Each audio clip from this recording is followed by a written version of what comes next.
win tonight, 139-118. They take down the New Orleans Pelicans. They have won 3 consecutive games. And how about 6 in their last 7?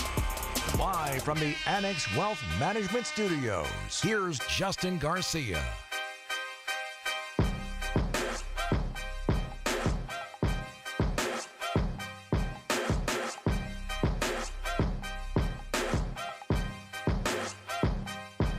Well, 6 of their last 7 have now been wins for this Bucks team. They do it once again without Giannis.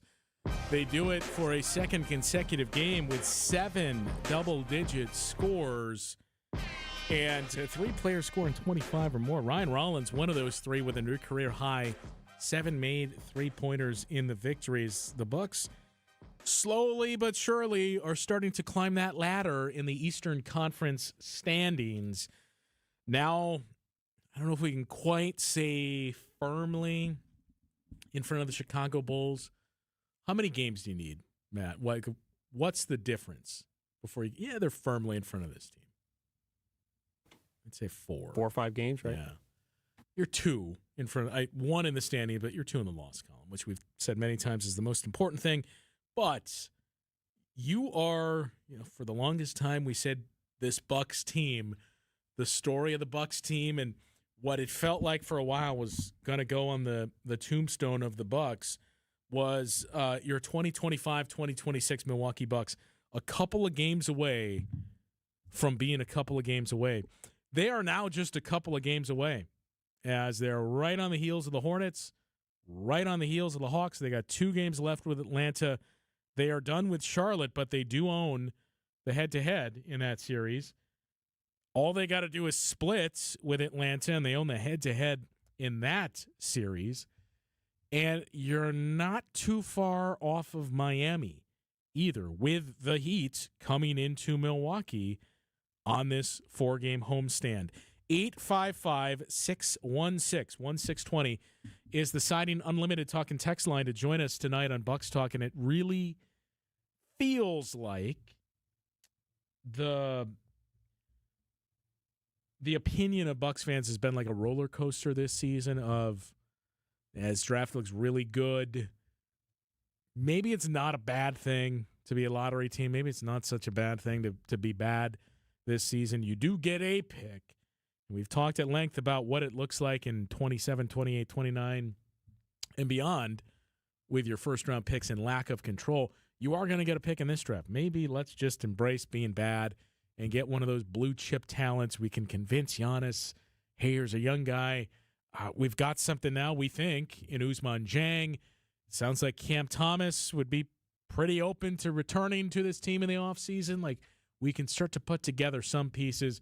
We can make some other moves in the offseason with 3 picks that we have available to trade. So that may be the way. But now this team is just starting to win games, and they're starting to do it without Giannis. I've talked about this before on this show, on other shows. I've talked about it a couple of times with a few of the beat writers as well. If Giannis plays, so now 28 games remaining, realistically, so we don't know what his status is going to be for Sunday. I thought there was a pretty good chance he would be back tonight. It seemed like that's what we were trending towards, and that's what it just felt like reading the tea leaves. Yeah, Giannis is going to be back shortly after the break. It was kind of starting to feel like shortly after the break meant immediately after the break, but we didn't see it tonight. I don't know that we're going to see it on Sunday. We'll see what the injury report brings tomorrow. But it's going to be on this homestand, I get the sense. With 28 games remaining, it's unrealistic to say even if Giannis comes back on Sunday, he's going to play in 28 games the rest of the way. I would conservatively say 20. If you can get Giannis for 20 games, 19 games the rest of the way. If he plays that high volume of games, this team is going to be in the play-in tournament. Whether or not you think it's the right path that they should take, we've already seen it's the path they're taking. They are playing to win and get into the postseason. And, I mean, look, I talked on the network about do whatever you can. If this is the approach you're taking, and they clearly are, do whatever you can to get up to at least 8th in the standings because of how massive the difference in finishing 8th versus finishing 9th is. It's not unforeseeable. Anything outside of that, it starts to get difficult. You're going to have to win that game against Orlando. You're going to have to, I think, realistically, so you've gone 1-0, but in your final 29 games, realistically, 39 is going to get you into the postseason. So with that known, you go 15-13 the rest of the way, basically play 500, you're in. At worst, you're the 10 seed. To get up to 7, I think you're probably going to need 42, 43 wins, and that becomes a matter of, do we think this team has 20-9 in them the rest of the way? That I'm not so sure of with this immediate stretch. I think by the numbers, and I talked about this on Locked On, if you compare the schedule for the Bucks versus, I looked at everyone but Orlando because when we did this exercise, it was just before we learned Franz Wagner is going to miss at least 3 weeks, which, by the way, is going to bump him out for that final game between the Magic and the Bucks. But the Bucks schedule, the Heat schedule, the Hornets schedule, the Atlanta Hawks schedule, they're all basically even. The Bucks have more back-to-backs than any of those teams, but all 4 of those teams have more home games than road games. They're all basically in the middle of the pack in terms of strength of schedule for the remaining opponents. I believe the Bucks have the second easiest schedule of that group, but they're all middle. They don't have the most difficult. They don't have the easiest. Their games remaining relatively even. The Bucks have the most of those, but again, it's all very home heavy for each of those teams. So it just comes down to those head-to-head games, of which there are 5, where the Bucks are playing the Magic, the Heat, none against the Hornets, and the Atlanta Hawks. Those are the important ones that are left. So that's going to decide how far this team goes. That and the dregs of the league, because that's the other part that's even in this schedule. All of those teams have an equal amount of games left against teams that are basically tanking. Right? The Bucks have 8 of those when you look at teams like the Memphis Grizzlies. You still got both against the Utah Jazz, and man, have we seen some doozies of injury reports and other management from the Jazz of late. You're done with the Wizards, which ordinarily you'd probably look at and say, man, it'd be really nice to have more games against a team with the second worst record out there. The Wizards have owned the Bucks. They took, 3 or 4 games this season, so you're actually thankful you're done with them. But it's pretty even across the board, any way you want to slice it, for all 4 of those teams, 5 basically, including Orlando with a lot of those fronts. The big difference is the Bucks are potentially, at some point very soon here, adding a 2-time MVP back into the mix. Is that enough of a swing piece to push the Bucks in front? Like, let's set our sights at 8. Said 7's going to be a lot of work. It's going to be a ton of work. And 20-9 we talked about. I mean, it's basically, realistically, 25-4, I would say. 24-5, something like that, to get out of the play-in tournament. It's probably not likely to get there, but 8 is certainly attainable. And those 13 games that the Bucks have against those teams in the play-in tournament right now and the tanking teams, that is going to determine where they finish in the standings, because it's basically half of your schedule is now 12 games remaining, taking New Orleans out of there. But that's basically half of your remaining schedule. If you win those games, you're not only in the play-in tournament, I don't think you're on the 9-10 line. 855-616-1620, the Siding Unlimited talk and text line to join us tonight on Bucks Talk as they make it now 6 of 7, improving to 24-31 on the season. So we'll take a look at what it means in the standings and start to take a look ahead to the next opponent, the Toronto Raptors, after this on Bucks Talk. This is Bucks Talk. Can it get any easier? I don't think so. James, you can get an online order done at martyspizza.net in 30 seconds. And we've made it easy to order all the favorites that a lot of Marty's Pizza lovers gotta have. Our classic sausage and pepperoni pizza or lasagna and masticholi entrees. They're all delicious. Marty's Pizza in Delafield and martyspizza.net for easy online ordering. Register online for Red Card Loyalty, and after 15 pizzas, you'll get your next one free!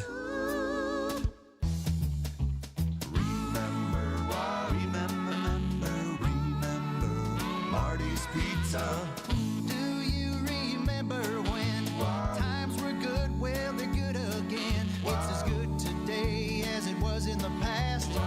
It doesn't get any better than that. Remember, Marty's Pizza. We see you out there coming up with original ideas, which is why you shop at Blaine's Farm and Fleet. Because you know that when inspiration stirs, we'll have what you need at prices that help make it happen. During our big pet care event, all multi-pet dog and cat toys are 25% off. New Blaine's Naturals dog treats start at just $4.99. And get a free $15 Blaine's gift card with every $100 spent on Purina pet products. Find value on the things you value. Blaine's Farm and Fleet. Being original. The fact is, without us, you'll pay more. When you buy advertising, unless you're seeking out every avenue that the chosen medium has to offer and negotiating with every entity to find out what the true floor is, there's no way you can know if you really did get your best deal. In fact, there's a big chance that you'll overpay. We've done all the legwork, and with a very high volume of consistent year-in and year-out billing, we've uncovered rates that we're sure will surprise you. Anderson-Smith.com. We help small business advertisers get better results. The proof is in the pudding. Advertisers that hire us stick with us for years and years because they trust us, because we always promptly respond to customer needs, and because bottom line, we get results. Go to Anderson-Smith.com's Our Clients page to see who trusts us and check out a long list of real advertising success. Then hit the Contact Us button, email me, and I'll call you in short order because it's time we grew your business. Anderson-Smith.com. Welcome back to Bucks Talk.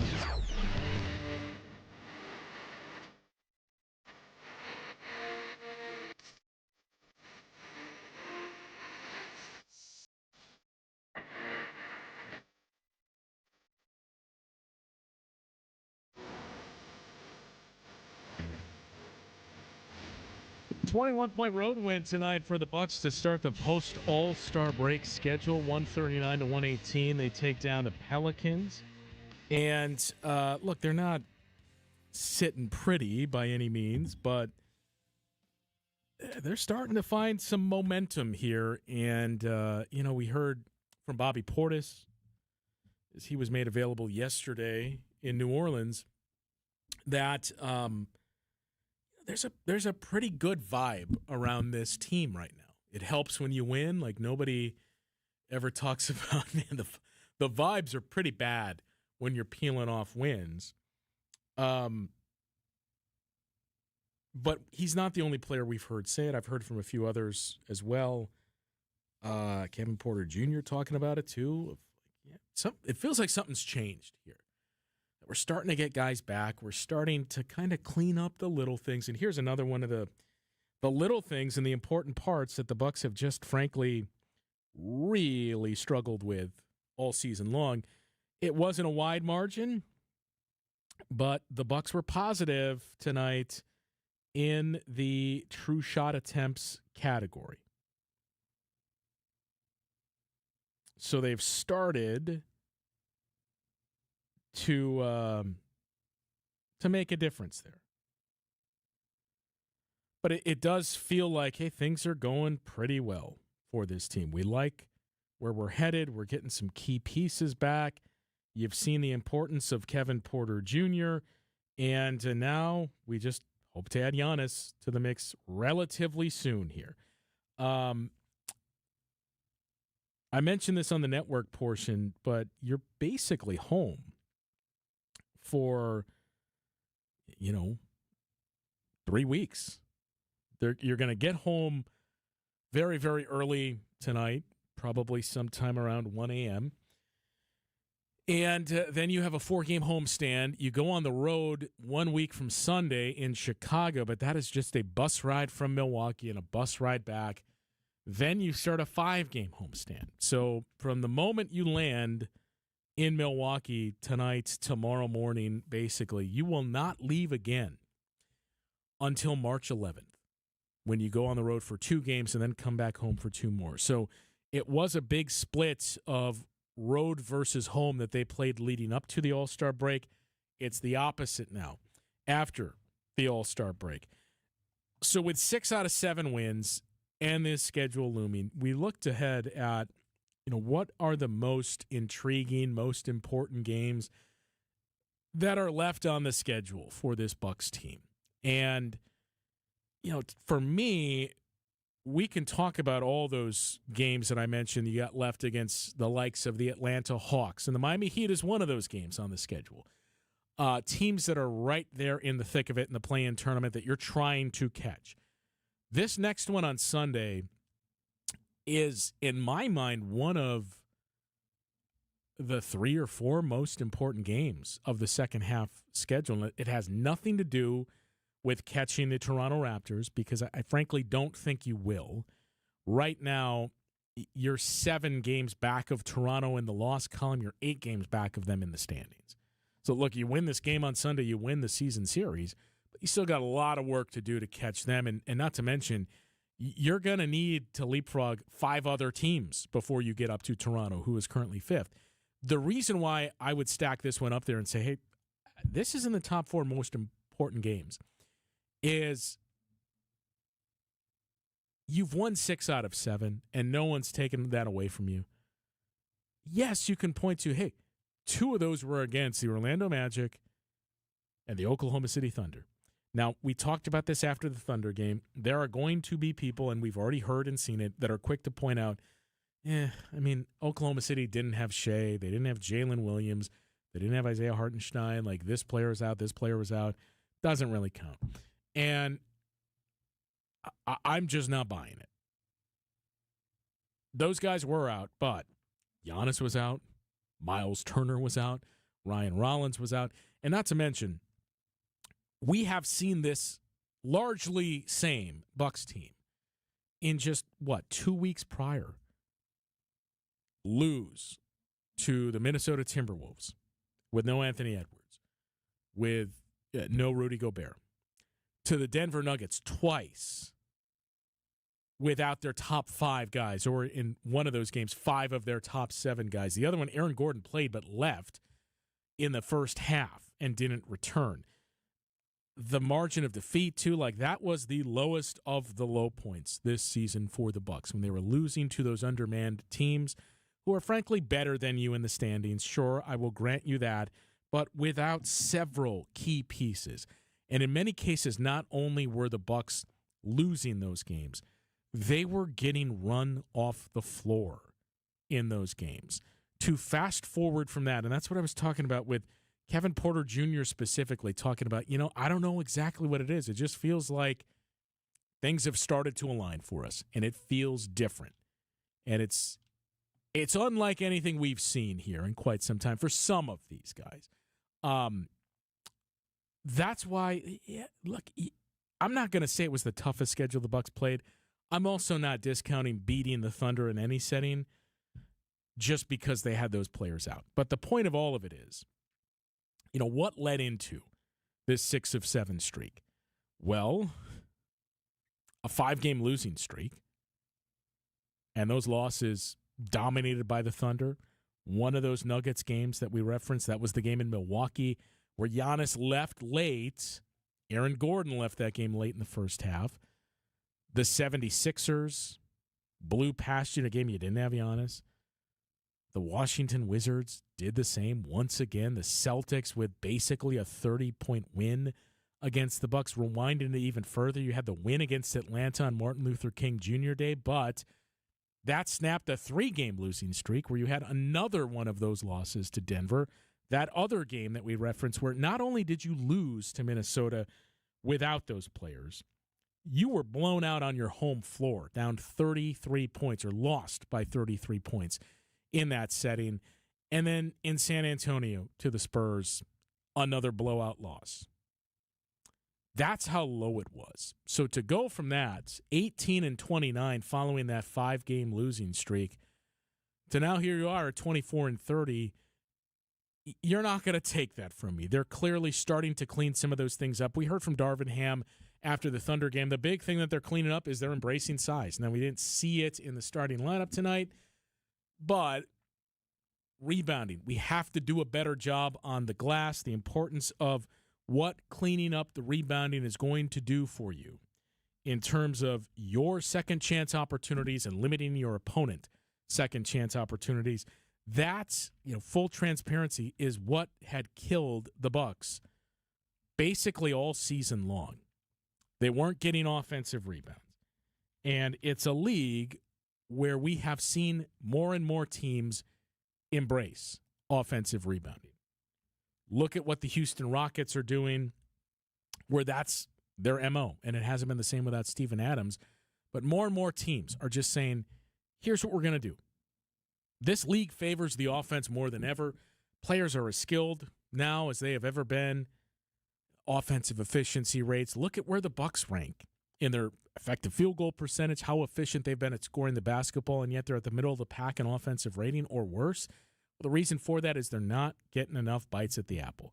And the way to do that is to force turnovers or to offensive rebound. And the Bucks have done neither of the two up until these last 7 games.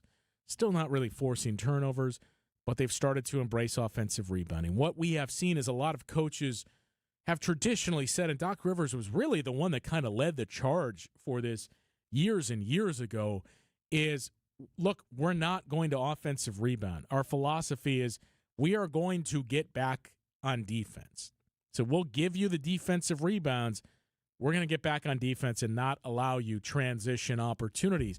And that's just not where the league is anymore. And there's been this slow acceptance by Doc Rivers and his staff and every single coach as well when you look at how much offensive rebounding rate has started to rise throughout the league of, okay, we can't play that way anymore. It was a combination of playing that way and your size and the way you were playing, right? If you're starting 3 guards that are basically all, undersized-ish 2 guards, Ryan Rollins, Kevin Porter Jr., A.J. Green, they're basically all 6'4". You are going to run into problems against aggressive teams. And I've said this before, it's not so much that the league is getting bigger. They're just not getting smaller. You're not seeing teams get away with that anymore. It doesn't mean you have to go big and we're going to lean into size. We're going to lean into Twin Towers, and everybody's going to do what Houston is doing. It's not so much that type of approach. It's just we can't play undersized. We cannot play with an undersized point guard. We can't be smaller on the wings. That's where you run into trouble. And the Bucks have started to get away from that. Now they went back to the 3-guard starting lineup tonight against New Orleans. It's an interesting look for the Pelicans. They are not big in the front court, but they're kind of the opposite of the Bucks, where everyone they start is basically the same size. They're not big at center or power forward, but they're big in the backcourt. And you got away with it, basically, tonight. But I am curious how much or how the starting lineup changes against the Toronto Raptors team that's frankly going to be similar and throwing similar looks out there that New Orleans did tonight. When you look at what they're starting when fully healthy, I mean, they don't have a center. Jakob Poeltl, who knows if or when we're going to see him be that same guy he was. He's back, but he's on a minutes restriction and just has never looked like the same guy with the back issues that he's been dealing with. Their bigs, for all intents and purposes, have been Colin Murray-Boyles, Scotty Barnes, and Sandro Mamukelashvili. So that's another Raptors group that's basically saying Brandon Ingram, Scotty Barnes, Colin Murray-Boyles, R.J. Barrett, we're playing with all guys that are 6'7", 6'8"-ish. And we're just not going to give up any of that size at the wing. So can you get away with a 3-guard lineup against that team? That's going to be the interesting thing to keep an eye on Sunday. Is Giannis back? Is this a moot point? And do you lean into something like Miles Turner? Is he back too? Oh, by the way, do you lean into that? We got Giannis, we got Miles, We're going to go with our bigs, and we feel like with that we can get by with the 3 guards. I am most curious to see what the Bucks have started to find. Do not make any mistake about it. It is a good thing for this group to get healthy, but the difficult part about that is it comes with a cost, and it is going to cost someone, or someone plural, minutes for this group. I have been critical of Jericho Sims many times this season just because of the offensive skill set. It's not quite there. No one's denying his defensive versatility, his ability to rebound, especially on the offensive glass. Those are all positives, but how does it fit in alongside a Giannis and that type of offensive player? It's a tough sell, but I think Jericho Sims has done a lot of really nice things for this group for the last, 3 weeks, basically. And I think the coaching staff has done a much better job of putting Jericho Sims in a position to succeed. It's also helpful, I think, the last 2 games, he's been your number 1 option. Miles Turner hasn't been available that you can really lean into it and say, okay, if it's working, we're going to play him. If it's not, we'll go smaller. But when you look at the likes of Jericho Sims, Kyle Kuzma, Ousmane Dieng, Pete Nance, someone is going to be impacted. Bobby Portis, too. Someone is going to be impacted when Giannis and Miles Turner return. We wondered the same thing in the backcourt. You add Cam Thomas, you're getting Ryan Rollins, back and forth, and Kevin Porter Jr. out for a couple of times. But once you get to full strength in the backcourt, who's going to be sacrificed, basically? And the 2 names that we've seen are Gary Trent Jr. and Gary Harris. They have basically not been a part of the rotation for the past couple of games. So the same thing is going to happen in the front court. Who is it going to be? 855-616-1620, the Siding Unlimited talk and text line. We'll take a closer look. I mentioned the starters, but we'll take a closer look at what to expect from the Toronto Raptors as the Bucks start a 4-game homestand Sunday afternoon against that Raptors team. And finishing the point on Toronto, the reason why I said it's one of the, I would say, 4 most important games is, again, you look at the 6 out of 7, and to a skeptic, you can look at, okay, Chicago, New Orleans twice, Indiana. Yeah, Orlando and Oklahoma City are there, but you're not really beaten up on the toughest of opponents out there. So the Toronto one to me is important because, yeah, I know you got Miami and Cleveland and New York immediately after those, but let's see it here and now.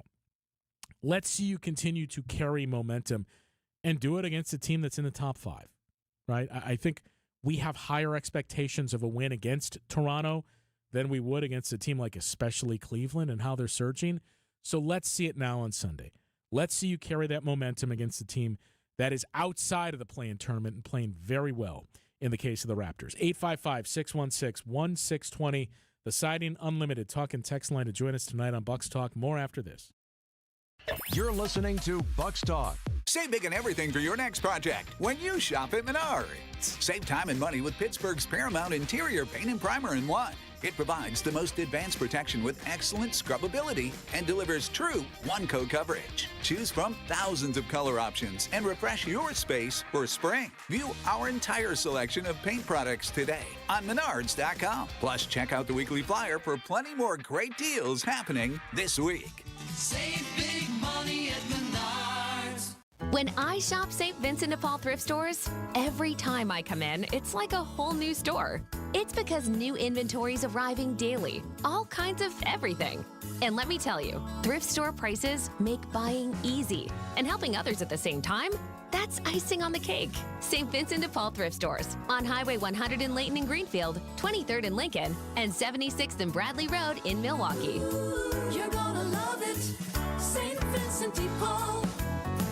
With an ever-changing inventory, you never know what great bargains you're going to be able to find at St. Vincent de Paul thrift stores. It makes shopping fun because the best finds are the ones you had no idea you'd even come across. And when they're at thrift store prices, it feels good. And it feels even better to know you're helping us help others. Shop St. Vincent de Paul thrift stores on Highway 100 in Layton and Greenfield, 23rd in Lincoln, and 76th and Bradley Road in Milwaukee. You're gonna love it, St. Vincent de Paul. Hi, this is Julie Coombs. And Cindy Storm Fisher with Storm Fisher Investment Group. Are you a retiring professional worried about the direction of our economy, about making your money last? Come see what we can do for you. Let us show you how we take care of you to help you have a great retirement. We are at 262-796-8400 or stormfisher.com. See you soon. Securities offered through Osaic Wealth Inc. Member FINRA SIPC. Advisory services offered through Osaic Advisory Services LLC. Osaic Advisory. Osaic Wealth and Osaic Advisory are separately owned, and other entities and/or marketing names, products, and services referenced here are independent of Osaic Wealth and Osaic Advisory. Prizes, flyaways, even cash money. You want it? We've got it. Find a list of all contests and official rules by visiting WTMJ.com/contests. That's WTMJ.com/contests. Amazon Business empowers leaders with smart business buying tools, leaving time to focus on strategy and growth. Free up your teams and focus on your future at AmazonBusiness.com. The Round Ball Repartee returns. This is Bucks Talk.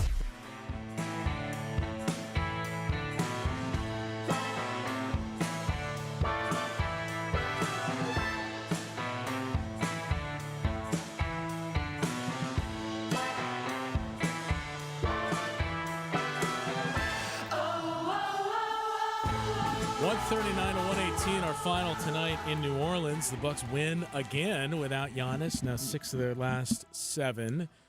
And we mentioned the standings. It's starting to get interesting. That is no longer a couple of games away from being a couple of games away. They are simply just a couple of games away.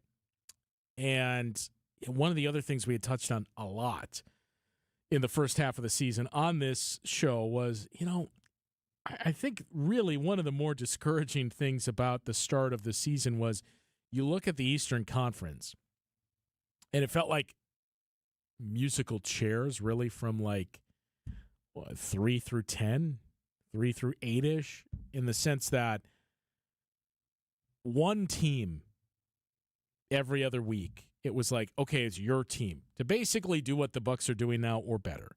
But it was never the Bucks getting in on that group. Like the Raptors would peel off these wins. Remember when Toronto was, third in the Eastern Conference? The Knicks have been very up and down this season. Cleveland, when you think about where they were earlier in the season, all of a sudden now it looks like they're back. They're the Cavaliers of last year. Orlando and the expectations there of Orlando and Atlanta coming into the season, the moves that they made, they would have hot streaks, but just as many downturns. For the Bucks, it was basically the hot streak was the first 5 games of the season, and now this. And you go back to what Bobby Portis said after shoot-around yesterday, where he talked about the vibes of this team, and again, yeah, it's easy to say, hey, we feel great, the vibes are good, we definitely like the energy that we got. It feels like we've turned things around. It is easy to say that when you've won 5 out of 6 and now 6 out of 7, because of course you're going to feel that way. Can you regain the momentum if things don't go your way against Toronto and you follow that up with a loss to Miami? Can you stop the skid there and say, okay, let's just get back to what we were doing before? That's going to be the most telling and important parts of this season here, because you're in it now. And it's going to happen. You're not going to close out the season with, 31 consecutive wins. You're going to have a downturn. You're going to lose consecutive games again this season. But can you pull yourself out of that and regain some of this? That's going to decide how far this team goes. And again, the easiest way to get there is take care of business against those tanking teams and take care of business against those teams that are directly in front of you in the standings. 2 games left against Atlanta. 2 games left against Miami. 1 game left against Orlando. Those are the important ones. And then in terms of those teams that are tanking, well, you got one of them tonight. And tanking's tough to associate with the New Orleans Pelicans because, New Orleans and We'll get to the tanking conversation, especially with the updates that have started to trickle out from the league and Adam Silver's meeting with the GMs. But some of those teams you look at, like New Orleans, Sacramento, these are just bad teams. Brooklyn even. Like, these are bad teams. It's not teams that are tanking. Indiana's tanking at this point. Washington is tanking. Right? We're not seeing Anthony Davis is shut down and you trade for Trae Young. Like, that's the new tanking move. The Raptors did it last year. Let's trade for a guy and then shut him down. The Utah Jazz did it too. But those teams that are basically saying, we're cool with losing, it's going to increase our chances in the draft. Those are the other important games. And of those, you got the Utah Jazz at home on March 7th. You have the Indiana Pacers at home on March 15th. The Jazz on the road on March 19th. Dallas, I think we can probably throw in there, as we just heard too. Kyrie Irving is not going to play this season. Who knows if Cooper Flagg all of a sudden gets an ailment? Chris Middleton was not bought out and he's playing. Who knows if we see Chris Middleton just kind of shut down and just be the guy behind the scenes that's the vet for Cooper Flagg. You got Dallas at home.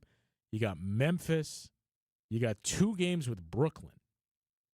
Those are your games left against those tanking teams.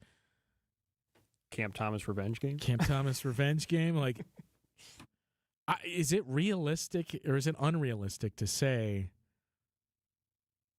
the expectation is to win every single one of those games? Is that asking too much at this point with a team that is currently 6 games below 500? No.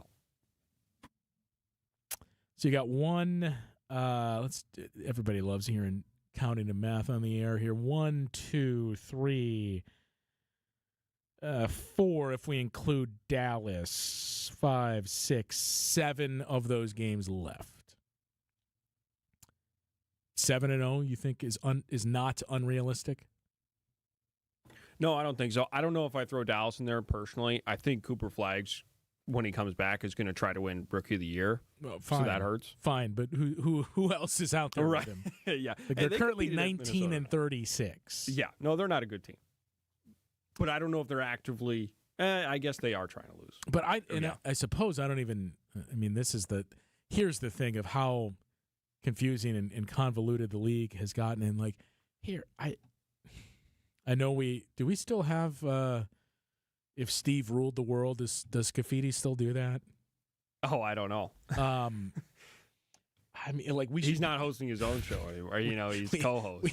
We should do if I was commissioner, because like number one, we'll get into it with the tanking discussion in the next segment, but the picks, the protections, just do away with it. Like, you trade the pick or you don't.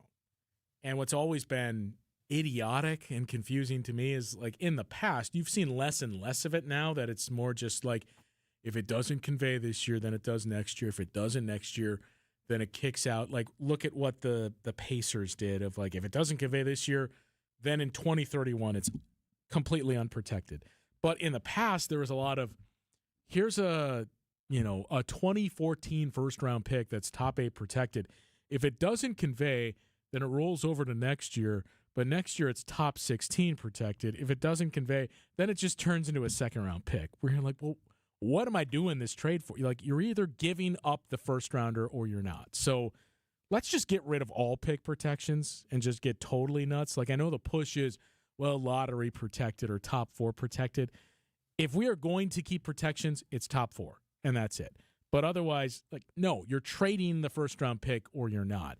But even more confusing, and this is where the tanking discussion and even plotting out, where would we lump in Dallas at this point? Because right now Dallas has the 7th worst record in the league. And, I mean, they're really within striking distance of getting into that bottom 4. But the one thing you have to keep an eye on for all of these teams is their own draft pick. And like, oh, yeah, why wouldn't that team try to win, or why wouldn't that team get in there? Oh, because they don't own. They do have their own pick this year, but I believe that changes the next couple years. Part of the Derek Lively, how they even tanked into the lottery in the first place, that's one of them, because that was some type of swap with Oklahoma City. I think they're in a similar spot to the Bucks, where for the next handful of years, their pick is either gone or it's part of a swap that they don't necessarily control. But this is the year where they actually have the pick. So that's an important qualifier too, because similar to if you haven't fully caught Usman fever or Cam Thomas fever yet, and you're still saying, look at how talented this draft class is, just avoid the playoffs and get one of these picks. Same story for the Mavs of, yeah, we're really in the thick of it. Like the Bucks are already 5 wins in front of us, but we could drop down realistically at 19-36. We're only 3 games in front of the Wizards, and the Wizards just won back-to-back games. So we might be able to drop down to like the bottom 5 and really get a piece here. So that's the other important thing to monitor in all of this tanking discussion. But look, I tell you what, we talked about the tanking component to it. The reported list of things that Adam Silver discussed with the other general managers and what he's mulling over, and some of the comments from Mark Cuban the other day as well, if you missed it. We'll get into that conversation coming up next. The Hardwood Homilies continue after this. This is Bucks Talk. Artwork, especially original artwork, can be pricey. But when you take it in on consignment from nice people like you who are just ready to change the look of their home, you can price it right. And you'll find a lot of it at Design Exchange. Beautiful frame pieces by a number of notable artists. And new ones pop in all the time. This is Katie with Design Exchange, where discerning buyers with discriminating tastes come to find premium home decor at a value. In Heartland and Pewaukee. Design Exchange. In Heartland, you're going to find a focus on distinctive furniture, unique antiques, and original artwork, along with tasteful home decor that can fit almost any budget. In Pewaukee, the focus is on kitchen, outdoor, and garden decor, and all of it is priced at 25 to 40% off retail. This is Katie with Design Exchange, where discerning buyers with discriminating tastes come to find premium home decor on consignment at a value. Design Exchange.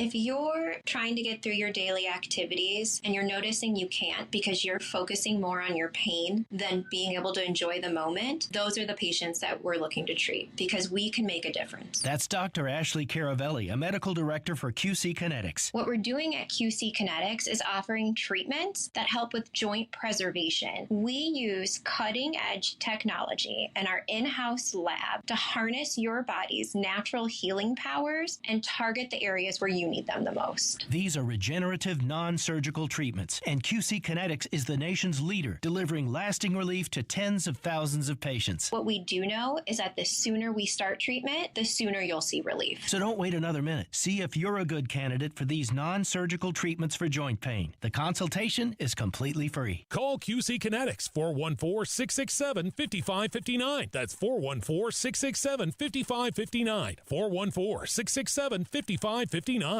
Are you worried about running out of money in retirement? Wondering about how to pay less taxes? Join me, Tony Drake, for the Retirement Ready Show, live every Saturday at noon and Sunday at 7 a.m. on WTMJ 620 or 103.3 FM. We'll talk about smart strategies to help you retire with confidence. Don't miss it. Drake & Associates LLC is an independent investment advisory firm that offers a variety of different investment vehicles. This commercial is provided for informational purposes only and should not be construed as individual investment advice. Drake & Associates LLC does not provide legal or tax advice. Past performance is not indicative of future performance.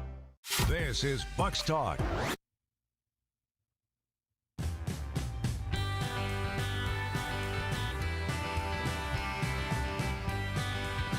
$139-118, our final tonight. The Bucks have now won 6 of their last 7 games as they take down the Pelicans. They sweep the season series and continue to inch closer to the play-in tournament now. Just a half game back of the Hornets and 1 game back of the Atlanta Hawks for 9th. One thing to point out here as we open up the discussion on tanking. The Washington Wizards, I mentioned, have now won 2 games in a row, albeit against the Indiana Pacers. But tonight, the star of the game for the Wizards was Milwaukee's own Alondes Williams with 25 points, 10 rebounds, 2 blocked shots for their point guard in 29 minutes tonight. So I believe Riverside, where he went to high school before going on to, Oklahoma and Wake Forest collegiately, but Alanis Williams, the story tonight for the Washington Wizards. We're seeing a ton of Wisconsin kids just blowing up. Obviously, the big one, Jalen Johnson, who, by the way, had another triple-double tonight. And it seems like every single night when you look through, you watch the game, how much he pops, you look at the box score, and it seems like he is constantly recording a triple-double or he's an assist short of a triple-double every single night. So, the tanking discussion. Did you see any of the reported suggestions or ideas that Adam Silver is kicking around, Matt? I didn't, so I'm excited to hear you talk about it. I've been waiting for it. Because I've heard plenty that's in the NBA podcast sphere, and there's some wild stuff going around. So they're apparently taking action next year, and there was the stakeholder meeting where Adam Silver told all 30 general managers that the league, I guess, basically told them, we are putting in guardrails and rules to basically curb tanking starting next season. And what that is exactly has not been determined, but the 7 things that have come out the most, and we've kind of heard suggested and talked about in other outlets as well before this apparently came directly from that meeting with the 30 general managers, were a number of these topics and potential options. First round picks can only be top 4 protected or lottery protected, like we just said. Yep, on board. That's far overdue. Let's not even do lottery protected. You're giving up the pick or you're not. So top 4, fine. But even then, like if you start to, as we move through this list, that may not even be a factor anymore of like, nope, no protections at all. I'll be curious to see if that happens. Freezing the lottery odds at the trade deadline or somewhere around there. I mean, it's kind of lame, in my opinion. I don't know how much that's going to really improve things. Like, it's not going to make teams better in the final month. Like, are they going to be shutting guys down and just not trying? Yeah, maybe not, but it could also lead to, we know we're bad. We're leaning into it, leaning up to the trade deadline. Like this year, we saw teams lean into it earlier than ever before. When we were talking about the position the Bucks are in and what path should they choose to take here, I kept mentioning, look, it wasn't until like mid-January that Philadelphia kind of started to feel like, yeah, we're kind of leaning towards this, and you didn't really see that start to take hold until kind of after the All-Star break. I mean, it was before the Super Bowl that we were already talking about tanking problems. And look, that's why this happened too. The NFL season ends, you come out of the Super Bowl, and the discussion is, what are the Utah Jazz doing? Why did the Wizards trade for Anthony Davis if they're not going to play him? Why are these teams doing this? Like, if the number one conversation is tanking, and that's what you're greeting your new audience with, that's why this is popping up. So freezing the lottery odds at a later date, fine, but I don't think that's going to do much. The one thing I did hear, and I forget who suggested this, was, what if you did something where instead of your losses increasing your lottery odds, wins did for like a 10-day or 10-game period, but teams didn't know when that was. That like you had the dates that were picked out and you didn't reveal it until after of like, okay, we've decided it's going to be, like even if we've decided it's going to be December 17th through the 27th, and then you just announce it after the fact that, by the way, it was this. So, like, this team, you hurt yourself. Or this team, yeah, you actually increased your chance because you were winning games. So something like that and getting a little tricky there. Here's where I just think, like, what are we doing? And we're thinking this through way too much, and I think you're really penalizing teams potentially here that don't deserve it. So teams can no longer pick in the top 4 in consecutive years or after consecutive bottom 3 finishes, which the latter, fine. All right, if you're really bottoming out here and saying we're bad for 3 straight years, yeah, let's reevaluate how things are going here. Can no longer pick in the top 4 in consecutive years. I mean, what if you're the 10 seed that just has good lottery luck 2 years in a row? Like, why are we penalizing that? Teams can't pick in the top 4 the year after making the conference finals is also idiotic. Like, so you'd be telling the Pacers, hey, it sucks that Tyrese Halliburton tore his Achilles and that Miles Turner left and that you had some other injuries early in the season, but you're in the conference finals last year, so you can't have, the number 4 pick in the draft this year. Also, let's just say, like, legitimately the worst team in the league got the number 1 pick, and it's a guy like Reese Shea, who's not like some stud number 1 pick. Like, it's pretty reasonable to think that the worst team in the league would also be bad again next pretty year. bad the next year, even with him. Lottery odds are allocated based on 2-year records, which are like, all right, and I don't see how much that's going to move it, especially when we're seeing a lot of the same teams. So you're basically, again, I'm not speaking it into the existence here, but that would really impact teams like the Bucks more than anyone. If, like, your superstar is all of a sudden no longer on the team, like, hey, sorry you got traded, but you were really good in terms of record 2 years ago, better than this team. So, yep, you don't have as good of an odds to get the number 1 overall pick. Lottery extended to include play-in teams. That's the number 1 sell to me, is, look, you're going to be in the lottery. Even if you get into the playoffs by winning the play-in tournament, you're a play-in team, so you're a lottery team, and you have just as good of a chance. So, hey, try to be the 7th seed that makes some noise. Try to be Miami from a couple of years ago that moves on all the way to the NBA Finals, and you're still going to get potentially a good draft pick. That is one I can get behind. And the other that I'm really back and forth on, flattening the lottery odds. So do you understand how the lottery works currently? That's the other problem. Nobody does.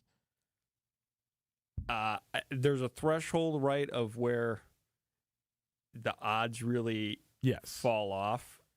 Yes. So what flattening the lottery odds would mean this season. We'll try to explain how the odds are and how the lottery itself actually works, because it's not what people think of, oh, we just randomly pull this out. Oh, you have the most ping pong balls that just have a Memphis Grizzlies logo.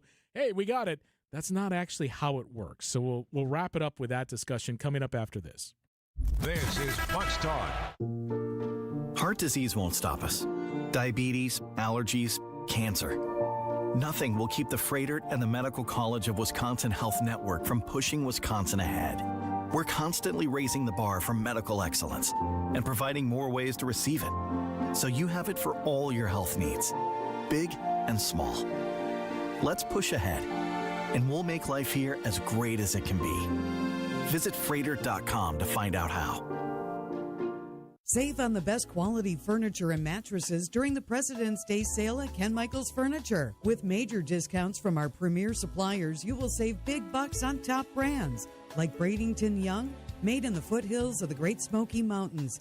Bradenton Young is known for its fine quality leather upholstery. Fjords brings you modern Scandinavian design recliners and sofas, ergonomically engineered for more hip and back support. Norwalk, with American roots that go back over 100 years, specializes in making furniture just for you. Choose the piece, style, fabric, or leather you want, and in just 35 days, we'll deliver your new sofa, chair, or sectional. In-stock or special orders are all sale priced. Need a little help putting it all together? At Ken Michaels Furniture, our design staff is ready to help you with your purchases, and it's free. Stop in today and save now during the President's Day sale at Ken Michaels Furniture in Brookfield, Greenfield, or downtown Milwaukee. Business owners and right-hand men and women. When you make the catering call for your office gathering, make it Marty's Pizza. For pizza, pasta, subs, wings, appetizers, and more. Delivered in our heated oven delivery trucks. Our catering delivery range has expanded. All the way east into Brookfield. Just log on to martyspizza.net for easy online ordering. Or give us a call at 262-646-3327. 262-646-3327.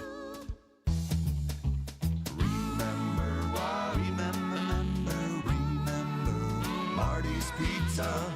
Do you remember when times were good? Well, they're good again. It's as good today as it was in the past. It doesn't get any better than that. Remember, Marty's Pizza. Welcome back to Bucks Talk.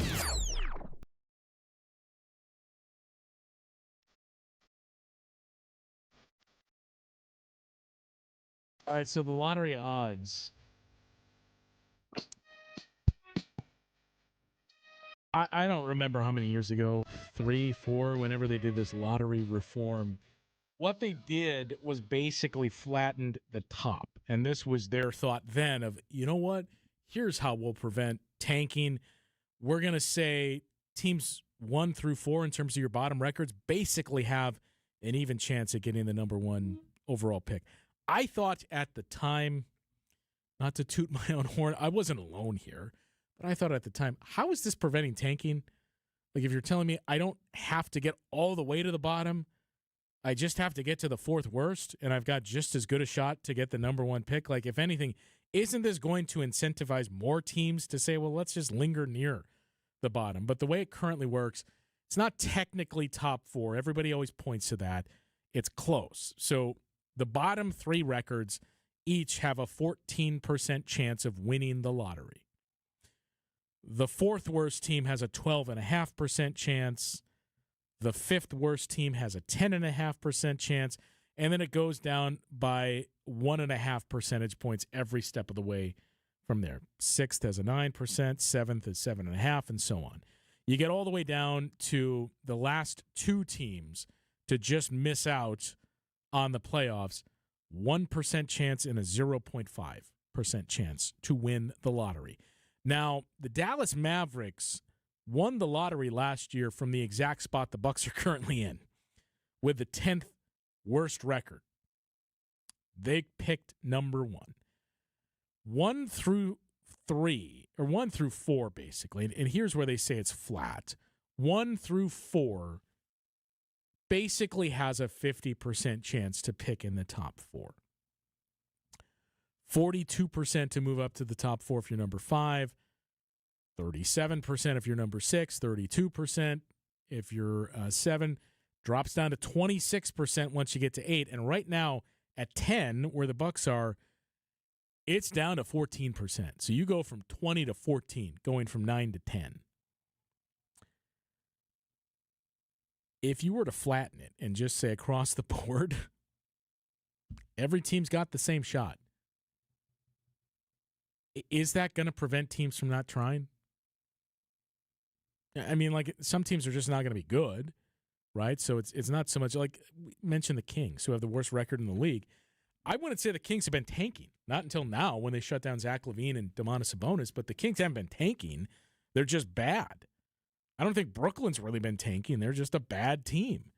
Indiana, too, like up until now with, oh, yeah, by the way, we don't think Ivica Zubac's fully recovered from his ankle issue, so like we're going to give him more paternity time and probably shut him down with that. They're probably going to start doing it, but Indiana's just been snake bitten with injuries and other bad luck. They weren't really tanking. They're really like Utah.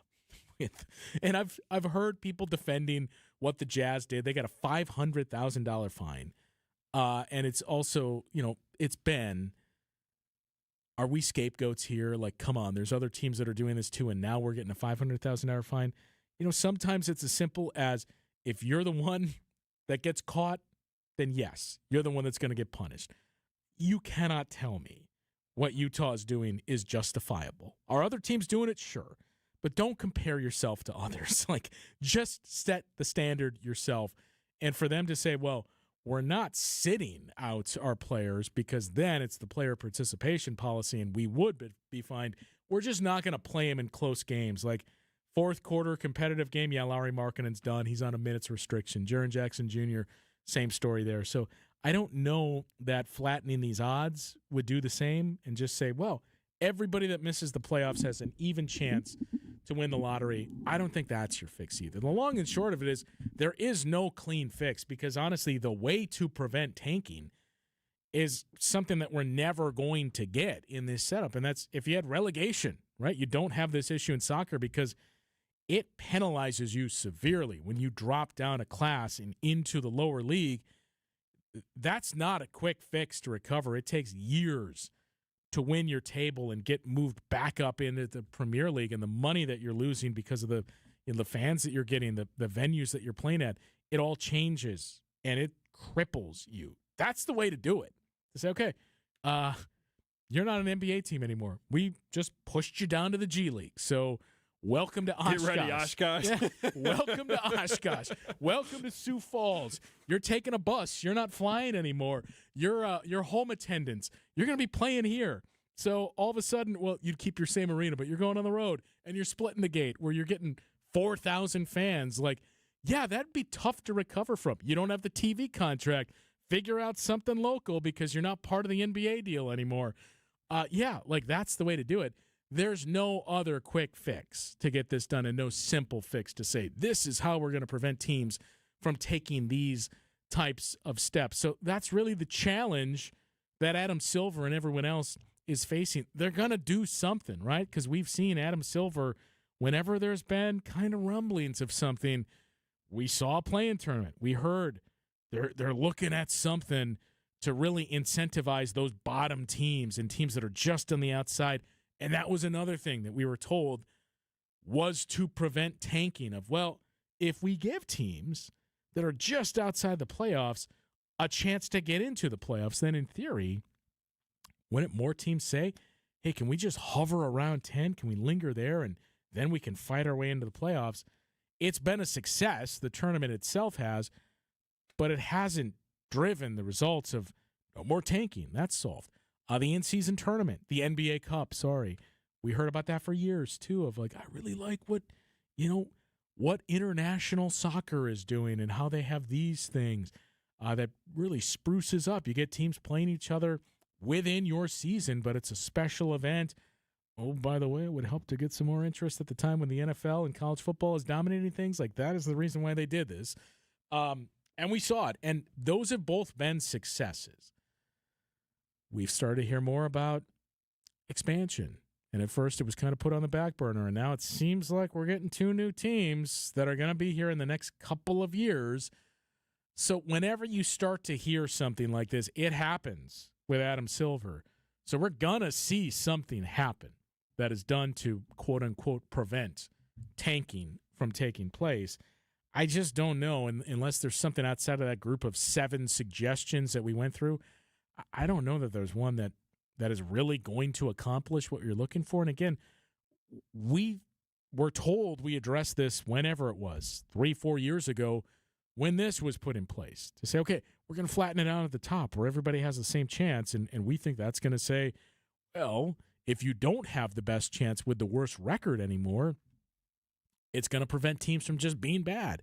When the reality is, okay, if you're telling me I have an even chance, just be bad enough to be near the bottom is what we've seen teams start to do. So real quick, too, the way it works is it is not like ping pong balls with the team logo, or it's not back in the old days, the envelope that you would just pick out of. Remember when they would televise it and show like the huge, what do you even call those huge rollers that you use in bingo? And they were massive that you could pull a whole envelope out of. It's not that. It's ping pong balls that have combinations on them. And each team has a certain set of combinations. The worse you are, the more you have. And like, I think it's like 4 digits that they pick from. And each one of those determines who gets the number 1 pick. So it's basically like a lottery when you're looking at it and you pull out your lottery ticket. You're like, got it. No, I don't have that number. Like, that's how it is for these teams, too, that they each pull up combinations and you have your set of so it's basically like a combination of the lottery and a 50-50 raffle that you have for every single team that is looking at this. So that's the other thing of like, well, just remove their ping pong balls or like give 10 more to this team. It's not that simple either. To wrap it up, one last thing on tanking here. So as the Sacramento Kings, not really tanking, not trying outwardly to lose, They're just bad. And right now, Sacramento, a woeful 12-45 on the season. They have lost 15 consecutive games. They have a nationally televised game in basically a week, an NBC game against the Phoenix Suns on Tuesday, March 3rd. So at that point, it could be the Sacramento Kings hosting the Suns on national TV, owning a 20-game losing streak. And even more juicy is, by the way, they have 3 more nationally televised games between now and the end of the season. But Sunday, March 29th, they're in Brooklyn to take on the Nets, and you talk about, wow, what is this going to look like? Why I point that out is I don't think we'll get there. But if they lose every game between now and then, they would be playing the Brooklyn Nets on March 29th with a chance to break what Detroit did in 29 straight losses. So where do you think the streak ends? How many? They're at 15 now. How many games do they lose in a row? And by the way, the 5 games between now and that nationally televised game against the Suns, they start a 5-game road trip in San Antonio, in Memphis, in Houston, in Dallas the very next night, and then in Los Angeles against the Lakers. If they don't get that Memphis game, the rest of them are losses. Phoenix is a loss. That would be 21 straight. And then they get the stretch of, okay, it's now or never. New Orleans at home, Chicago at home, Indiana at home. Okay. There's a few winnable ones there. So let's see. That would be 21, 22, 23, 24, 25, 26. Number 27 potentially, and this is another, like, hold my beer. The Utah Jazz at home. I mean, like, the Kings are going to become must-see TV the rest of the way. Do they have their own pick? Yes, they do.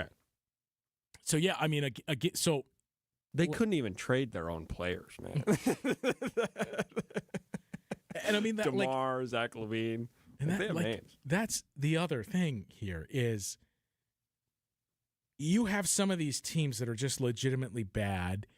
And, like, we're saying this from a good place, too, because, like, I don't know about you, Matt, but, like, I grew up with the 90s Bucks where you knew what you were in for. And a lot of times, like, is that guy play? Yeah, all right, I'll go see this player play against the Bucks is what you were kind of signing up for. But, like, if you're a Kings fan, what do you have? And it's been a steep drop-off. What do you have? Like, Zach LaVine, okay. Domas Sabonis, like, he's a fine player, but what does that mean for us? And you look at, that's the fascinating part about this draft in particular, is how loaded it is with top-end talent, and whether or not it's a 4-player draft, and then after that it drops off. Maybe, but, I mean, I think the consensus is still, like, by drop-off, I mean, it's still rotational guys that are going to help you up. Like, it's VJ Edgecombe type players that are in there after those top 4 picks. You look at those teams that are up there that should be in the mix to win the lottery.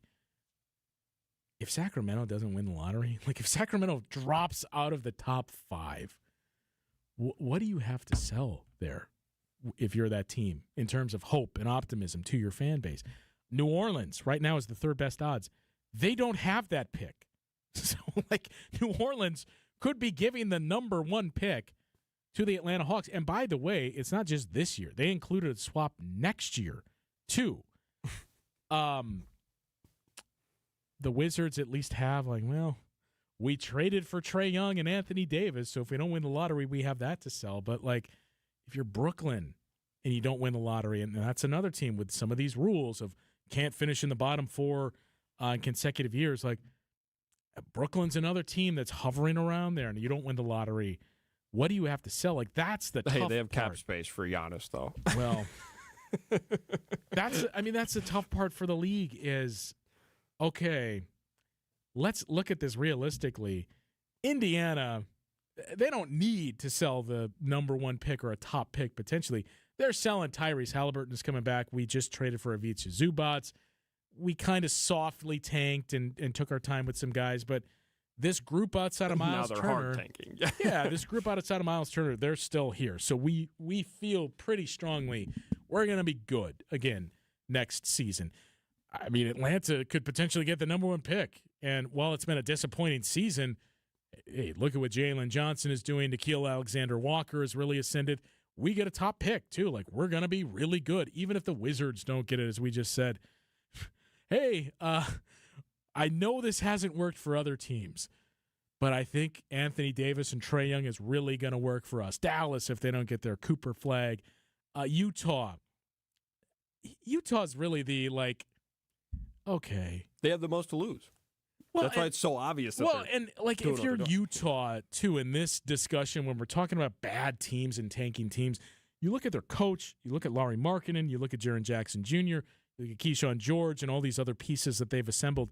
Utah is like the kid who's in his 7th year of college and he's just taking the electives of like, come on, just graduate already and move on to the real world. Like, you should not be in this group with these guys anymore. Like, it really boils down to Sacramento of, man, if this team doesn't win the lottery, how bleak is that the rest of the way for this group?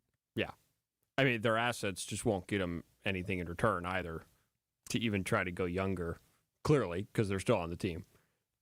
And, like, you know, honestly, the Bucks, at this point, I've said it many times before, you can debate whether or not you think they should really try to tank for a lottery pick.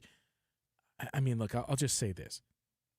I heard from a number of people like, why didn't they just embrace this coming into the season? Why didn't you not waive and stretch Dame, not sign Miles Turner, and just say, we are going to suck this year, and we're going to rest Giannis a lot of the way. We're going to be bad, and we're going to play for a draft pick, and then we're going to move into the next season without that $20 million in dead cap space, which, by the way, doesn't really hamper the Bucks all that much this summer.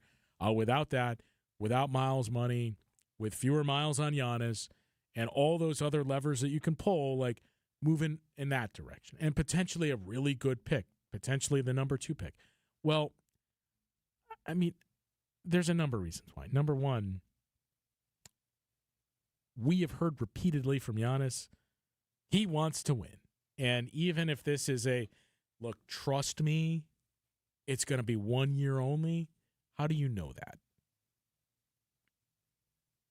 It's really tough to put the toothpaste back in the tube and say, like, yeah, we're just going to be bad this season and not let that culture set. Look at the teams we just talked about. Look at Sacramento.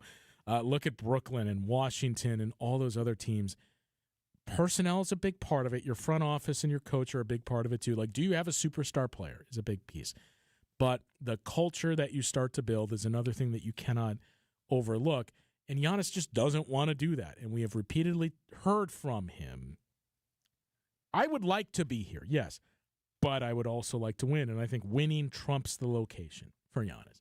And secondly, the pick swap. You could not come into the season and just say, we're going to be bad. Because, look, New Orleans has not been good this season, but New Orleans was not projected to be a bottom 3 team. They were trying to be better because they didn't have their first-round pick. And you could look at it and say, well, come on, how much better were they really going to be? They were selling optimism. Trust us this time. Zion is really going to play. And by the way, he has. Zion's going to play. He's going to be good. We got the 2 young wings. We got 2 rookies we really like. We may not be a playoff team, but we're going to be frisky. I think New Orleans was picked somewhere around 20th in the win total, over-unders. So you couldn't come into this and say, we're going to be bad, because if you had one of the 3 worst records in the league and New Orleans was, I mean, even a play-in tournament team, but 10th, that blows up in your face.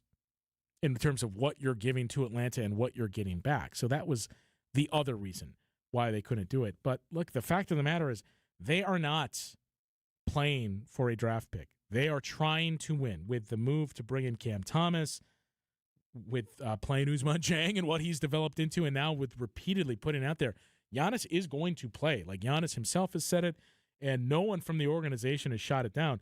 He's going to play. He's going to come back this season and play. They are trying to win and get into the playoffs. And at this point, I think the line has been drawn, and they are past it. We are past the point of no return because of what we just said before with the lottery odds. As of this moment, the drop-off from, really like 8 after that, but especially when you go from 9 to 10, it is a massive drop-off. You have gone from a 20% chance to crack the top 4 down to 13. You've gone from a 6% chance to land the number 1 overall pick, which the Bucks can't technically get anyway, down to a 3% chance. So this stretch, it's now reached the point of, okay, 6 out of 7, great. You've shown me there's life in here and you can start to build something and clean up the little things. Now finish the job, because you have basically eliminated most chances at a superior draft pick this summer. Sunday afternoon, another big one is you get a good team coming to Milwaukee. The Toronto Raptors, right now 5th best record in the Eastern Conference. It's an afternoon tip, 2:30 tip-off from Fiserv Forum. 2 o'clock is when our pregame coverage begins. And as always, be sure to stick around after the game for Bucks Talk. We'll talk with you once again Sunday afternoon. WTMJ, W277CV, and WKTI HD2 Milwaukee. From the